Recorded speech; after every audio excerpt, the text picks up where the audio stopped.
Assalamualaikum warahmatullahi wabarakatuh. Waalaikumsalam warahmatullahi wabarakatuh.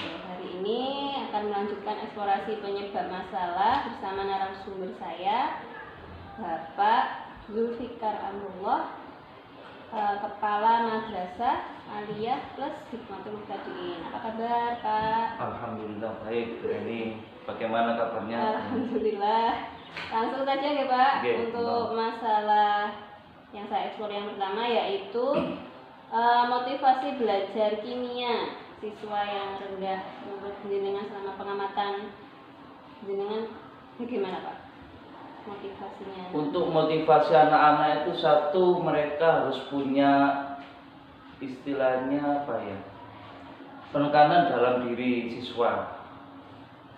Tidak semua siswa itu kan suka pelajaran kimia, sehingga anak-anak yang tergolong tidak suka dengan pelajaran kimia itu cenderung tidak maksimal dalam belajar.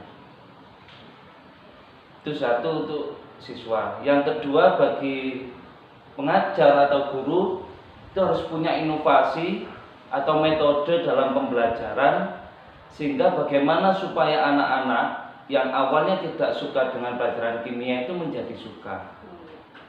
Mungkin itu yang harus digarisbawahi terkait pembelajaran kimia.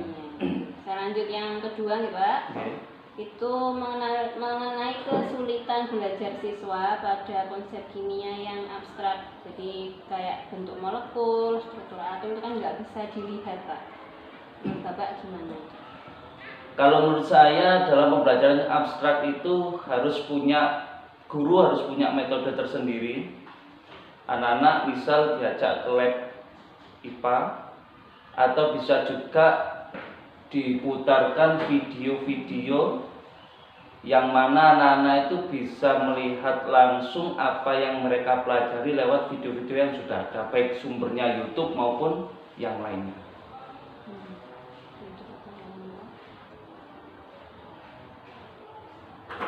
Selanjutnya nih, Pak, untuk yang ketiga yaitu guru lebih sering menggunakan metode ceramah di madrasah, apalagi di ponpes ini.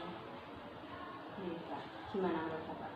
Nah, kalau untuk pembelajaran kimia itu yang akan menjenuhkan bagi siswa-siswi itu adalah metode ceramah, karena mereka keikutsertaan dalam metode pembelajaran ceramah ini kan tidak begitu ada. Iya. Hanya mendengarkan, apalagi nanti jamnya siang, sehingga anak cenderung jenuh dan ngantuk. Makanya tadi saya sebutkan di awal, guru harus punya inovasi, harus punya metode yang bagaimana siswa itu tertarik dengan pelajaran kimia. Bisa diputarkan video, bisa diajak ke lab dan lain-lain. Itu justru akan membuat mereka lebih ikut andil dalam pembelajaran kimia.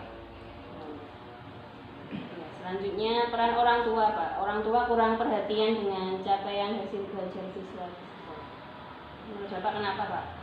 Kalau orang tua itu sebenarnya kita kan ada rutinan pertemuan dengan orang tua untuk sedikit banyak kita sampaikan terkait evaluasi pembelajaran.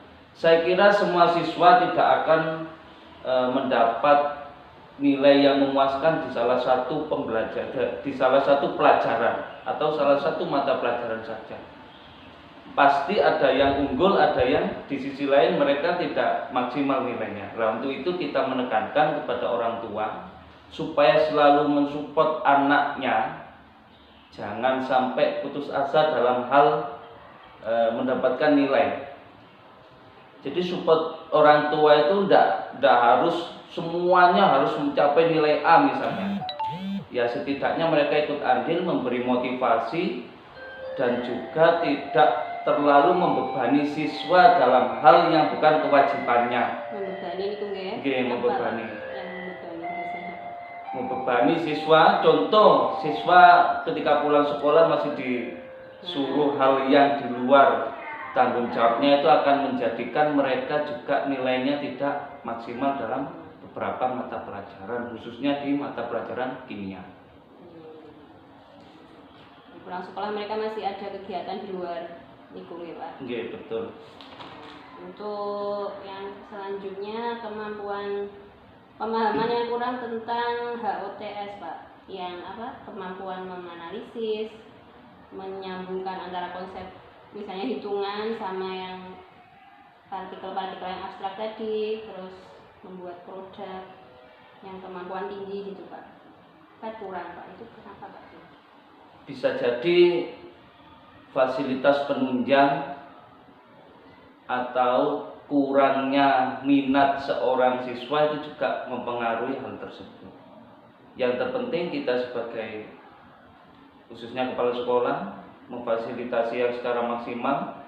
Seorang guru juga memberikan pembelajaran yang maksimal baik secara metode maupun yang lain supaya pencapaian bisa maksimal. Okay. Yang terakhir Pak, tentang pemanfaatan media pembelajaran yang kurang. Di sini kan sudah ada lab TIK, ada LCD-nya, barangkali tinggal dikasih aplikasi untuk pembelajaran gitu.